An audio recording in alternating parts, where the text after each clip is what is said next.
Hello，大家好啊！我係博瑤口腔沙頭角店嘅毛醫生。今期咧，我哋講一講咧，都係市面上大家最關心嘅一個問題——杜牙根。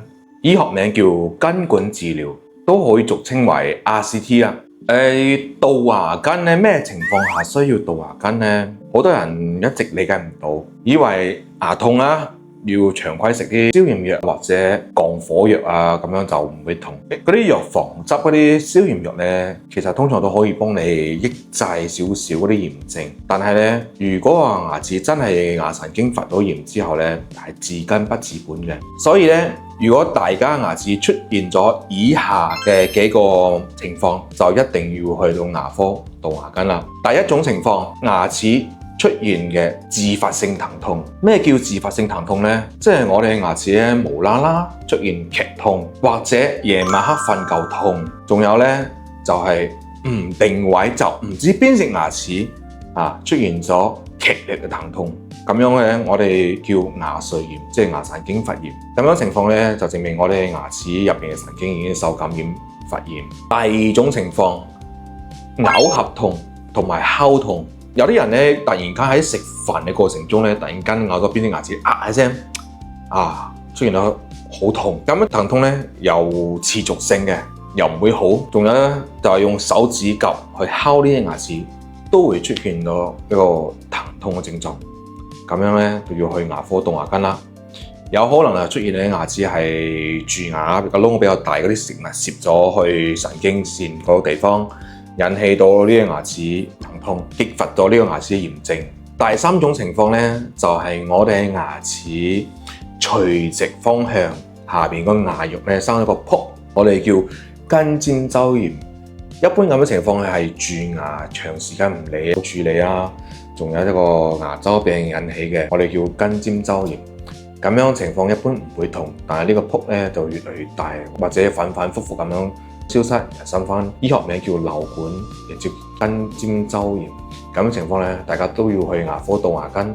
第四種情況，牙齒出現咗變色，好似我哋牙齒咧前幾年牙齒好地地仲好白白淨淨咁樣，突然間呢2年咧，受到外傷啊，或者係蛀牙蛀得比較大啊，或者出現咗疼痛，長時間冇理佢，冇去處理，慢慢咧呢個牙齒嘅顏色就變咗一個灰暗色，即係有少少琺紅啊、灰暗咁樣嘅情況，我哋叫死髓牙，即係入邊嘅牙神經已經壞死咗啦，即係好似一棵樹咁入邊嘅樹心已經枯死咗，出邊嘅牙齒就變咗顏色噶啦。第5種情況咧叫深度蛀牙。大家知啦，我哋嘅牙齒咧，每一隻牙齒中間有神經線噶嘛。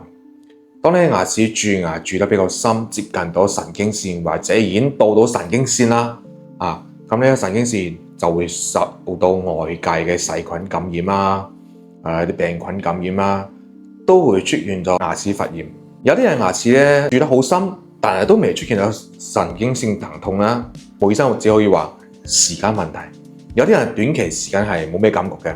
但係平時飲熱水、凍水會出現疼痛，咁樣情況咧都需要杜牙根。另一種情況，冷熱刺激敏感，到咗換季嘅時間咧，個牙齒會出現特別敏感。如果係敏感牙齒咧，當我哋飲凍水、熱水之後咧，個酸痛感覺咧大概喺幾十秒之內會消失，咁樣我哋判斷為牙齒敏感。有啲人咧飲凍水、熱水或者酸甜出現敏感疼痛嘅情況持續1-2分鐘或者時間更加長咧，咁樣咧你可能需要去到牙科去杜牙根啦。以上幾個問題咧都係牙齒牙神經出現咗不可修復嘅傷害。當其時你嘅牙齒出現咗冷熱疼痛啊、夜晚黑疼痛啊，或者自發性嘅疼痛、持續性疼痛或者腫脹、牙齒牙肉下邊生膿泡，呢啲都要及時去到牙科聽醫生嘅建議，需唔需要杜牙根？有啲人諗住我食啲消炎藥好啦，但係消炎藥咧暫時可以幫你抑制個炎症，係治根不治本嘅。好啦。